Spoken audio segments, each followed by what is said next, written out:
Bangladesh cricket সম্পর্কে আকাশ চোপড়া বলেন যে বাংলাদেশ ক্রিকেট দীর্ঘদিন যাবৎ ধরে খেলে আসছে, কিন্তু তারা তার আশা আকাঙ্ক্ষা অনুযায়ী ফল পাচ্ছে না।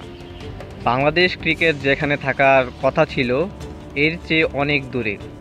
হয়তো এই কথায় বাংলাদেশে অনেক ফ্যান আমার প্রতি খুব জানতে পারে, আমাকে নিয়ে সমালোচনা করতে পারে, তবে তারা দীর্ঘদিন ধরে এক জায়গায় আটকে আছে।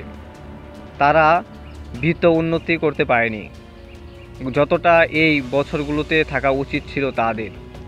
টেস্ট ক্রিকেটের দল হওয়ায় 2025 বছরেও যদি এশিয়া কাপ জেতার মতো অবস্থা না যেতে পারে, তাহলে অবশ্য কোথায় সমস্যা আছে তা সমাধান করা প্রয়োজন।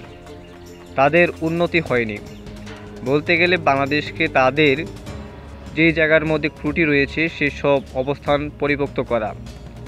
তারা তাদের আশা দেখছে এশিয়া কাপ জিতবে, এটা কখনোই সম্ভব নয় যতদিন পর্যন্ত তারা তাদের সমস্যাগুলোকে বের করে আনছে। হ্যাঁ, 2015 সেশনে তারা ভালো খেলেছে, তারা 16 পর্যন্ত ভালো খেলেছে, কিন্তু এখন তারা পারফর্ম ধারাবাহিকভাবে নেই। এটি হতে পারে বাংলাদেশ ক্রিকেটের সবচাইতে বড় ব্যর্থতা আমার মনে হয়। যাই হোক, বাংলাদেশ যদি উন্নতি করতে হয় তাহলে সকলকে একই সূত্রে ধারাবাহিকভাবে পারফর্ম করতে হবে, ফলে তারা এশিয়া কাপ বিশ্বকাপ জয়ের সম্ভাবনা অনেকটা বেড়ে উঠবে। মূল কথা হচ্ছে তাদেরকে ধারাবাহিক পারফর্ম করতে হবে।